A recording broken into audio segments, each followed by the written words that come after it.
यह कहानी एक अजीब राक्षस से शुरू होती है जिसके पूरे शरीर पर आंखें ही आंखें हैं। इस वजह से वो बिना किसी ब्लाइंड स्पॉट के चारों तरफ देख सकता है। वह अपनी अकड़ भरी चाल से वहां पहरा दे रहा होता है।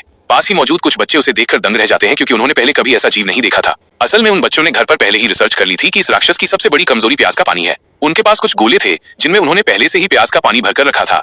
बच्चों की कोशिशें और गलतियां। शुआओ शुआई सबसे पहले वो हमला करने की कोशिश करता है, लेकिन गलती से प्याज का पानी अपनी ही आंखों में डाल लेता है। इससे उसे बहुत जलन होती है और राक्षस भी सतर्क हो जाता है। शुआओ होंग वह तुरंत आगे आती है और राक्षस पर प्याज का पानी फेंकती है, लेकिन राक्षस उसे हवा में ही वापस मोड़ देता है, जिससे वो पानी शुआओ होंग की आंखों में चला जाता है। शुआओ पांग वो गुस्से में आगे बढ़ता है, लेकिन राक्षस उसका मजाक उड़ाता है और कहता है कि तुम तीनों किसी काम के नहीं हो, वापस स्कूल जाओ और पढ़ाई करो। राक्षस की हार। एक कहावत है कि कोशिश करने वालों की हार नहीं होती। जब लड़की ने लगातार कई बार प्याज के पानी के गोले फेंके तो आखिर में एक गोला राक्षस को लग गया।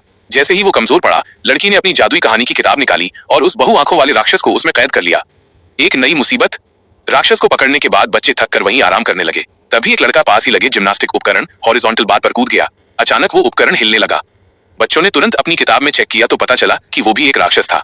वह राक्षस उस लड़के को लेकर भागने लगा। बाकी बच्चों ने उसे रोकने के लिए अपना वजन डाला, लेकिन कोई फायदा नहीं हुआ।